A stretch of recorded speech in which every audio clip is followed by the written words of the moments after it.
In our top story, the violence that broke out in Nagpur and the political blame game that's taking place now. This was over the controversy connected to a Mughal emperor Aurangzeb's tomb, which Hindu groups want removed. A curfew has now been imposed in several areas of Nagpur after the violence and rioting. The 17th century emperor's tomb is in Aurangabad, which is now known as Chhatrapati Sambhaji Nagar. A total of 50 people have been detained in connection with the violence, and heavy force has been deployed in the area.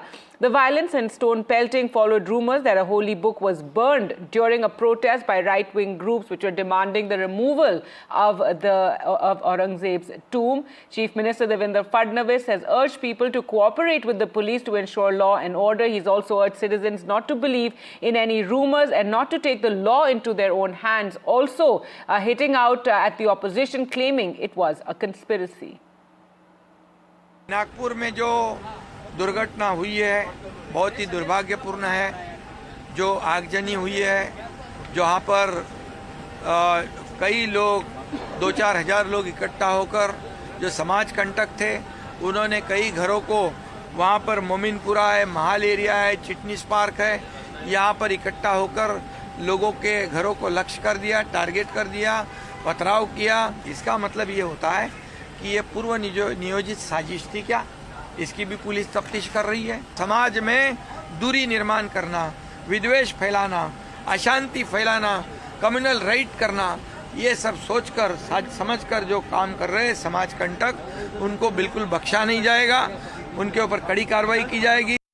Nagpur की फिजा में किस तरह से जहर सोमवार देर रात को घोला गया, उसकी कुछ जीती जागती तस्वीरें आपको दिखाना चाहता हूं। मुख्य तौर पर जो जानकारी स्थानीय पुलिस की तरफ से और स्थानीय लोगों की तरफ से दी जा रही है, कल देर रात 8 साढ़े 8 बजे के करीब ये हिंसा यहां पर भड़की और ये पूरी जो आपको मैं लेन दिखाऊं, इस लेन में करीबन 10 से 15 ऐसी गाड़ियां हैं जिनको इस तरह से उपद्रवियों ने, दंगाइयों ने निशाने पर लिया और कई गाड़ियों को जो है वो नुकसान पहुंचाया। हमारे साथ यहाँ के स्थानीय दत्ता शिर्के है। ये बताइएगा दत्ता, किस तरह से आप यहाँ पर ही रहते हैं, इस इलाके का नाम बताइए और ये बताइए कि कल किस तरह की स्थिति यहाँ पर देखने को मिली थी। ये इलाके को ओल्ड हिस्लॉप कॉलेज कहा जाता है, इसके बैक का साइड है। हाँ। और इधर में भालदारपुरा है जो बाहुबल मुस्लिम बाहुबल है।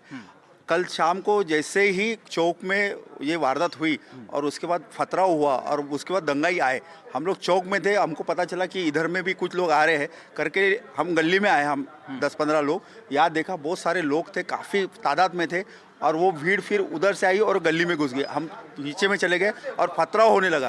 पहले उन्होंने फतराव किया, उसके बाद उन्होंने वो गाड़ियाँ जलाना चालू किया और पेट्रोल बम भी उनके हाथ में थे, उनके पास बम, सुतली बम भी थे और बड़ी तादाद में फतरे और उनके हाथ में चाकू, तलवारें वो भी थी। जी, आप देख सकते हैं कि जैसे कि दत्ता यहाँ पर बता रहे, दत्ता स्थानीय निवासी है और मुख्य तौर पर मैं आपको आगे की भी तस्वीरें दिखाना चाहता हूँ। यहाँ पर भी कुछ एक गाड़ियाँ हैं, कुछ घर है जिन्हें निशाने पर लिया गया था, मैं आपको वो भी तस्वीरें दिखाऊंगा। और मुख्य तौर पर अगर देखें तो फिलहाल यहाँ पर तनावपूर्ण शांतता दिख रही है, लेकिन इलाके के कुछ इलाकों में पूरी तरीके से कॉर्डन ऑफ कर दिया गया है। वहाँ से लोगों को बाहर जो है वो आने नहीं दिया जा रहा है। सामने की एक गाड़ी है, ये गाड़ी भी आप देखिए, इसे भी जो है वो यहाँ पर निशाने पर लिया गया। आप देख सकते हैं कि लगातार ये गाड़ियाँ यहाँ से एक के बाद एक पूरी गाड़ियाँ जो यहाँ खड़ी थी वो यहाँ पर तहस नहस यहाँ पर देखने को मिल रही है। लेकिन मुख्य तौर पर अगर देखें तो जो पुलिस का कहना है, पुलिस ने साफ तौर पर कहा है कि अफवाह की वजह से ये पूरा जो है घटनाक्रम यहाँ पर देखने को मिला है। महाराष्ट्र के मुख्यमंत्री देवेंद्र फडणवीस, जिनका एक गृह शहर है, उन्होंने साफ तौर पर यह कहा है कि जिस भी दंगाई ने,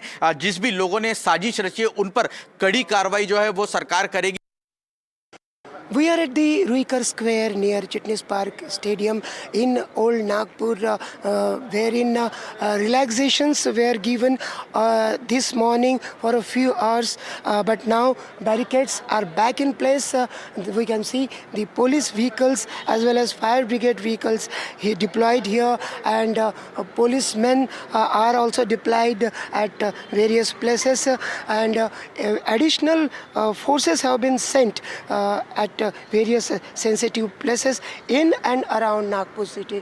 So the current update is the situation remains tense but under control, as the government is trying to find answers. The police are trying to find answers to several questions, and they are taking help of CCTV footages and social media clips. In Nagpur, With camera person Vinay Shukla, Sanjay Tiwari for NDTV.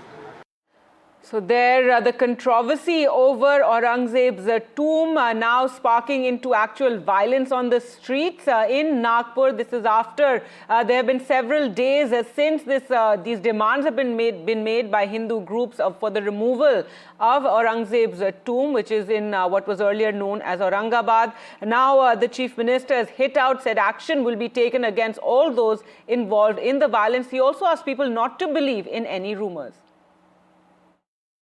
3 DCP लेवलचे लोक या ठिकाणी जखमी झालेले आहेत आणि जसं मी सांगितलं की यातल्या एका डीसीपीवर तर थेट कुऱ्हाडी वार हा त्या ठिकाणी करण्यात आलेला आहे. त्यामुळे निश्चितपणे याच्यामध्ये काही ना काही एक प्रकारे काही लोकांचा सुनियोजित पॅटर्न हा देखील त्या ठिकाणी दिसतो आहे. अशा लोकांना त्या ठिकाणी त्यांच्यावर कारवाई ही केलीच जाईल. कुठल्याही परिस्थितीमध्ये कायदा आणि सुव्यवस्था हाती घेण्याची कोणालाही परवानगी या ठिकाणी देण्यात येणार नाही. आणि मी एक गोष्ट स्पष्टपणे सांगतो, पोलिसांवर ज्यांनी हल्ला केला असेल त्यांना काय झालं तरी सोडलं जाणार नाही.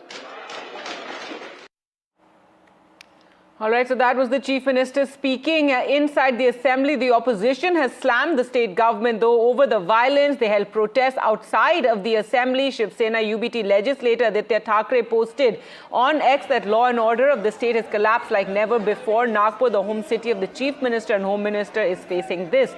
Supriya Sule of the NCP said the violence in Nagpur was unfortunate and we appeal to citizens to not believe in rumors. Congress leader Pawan Khera said Nagpur has not experienced riots in 300 years of its existence. But as you saw earlier, Eknath Shinde, the Deputy Chief Minister, and the Chief Minister Devendra Fadnavis blaming the violence on conspiracy, implying opposition hand. Nagpur में हिंसा होने का कारण नहीं है. Nagpur RSS का गढ़ है. आरएसएस का हेडक्वार्टर मुख्यालय नागपुर में है. वहाँ मोहनराव भागवत जी बैठते हैं. पूरा हिंदुत्व का प्रखर हिंदुत्व का कुंबा वहाँ बैठते हैं. वहाँ देवेंद्र जी का चुनाव क्षेत्र है. वहाँ दंगे कौन कह रहेगा कि उसकी हिम्मत है.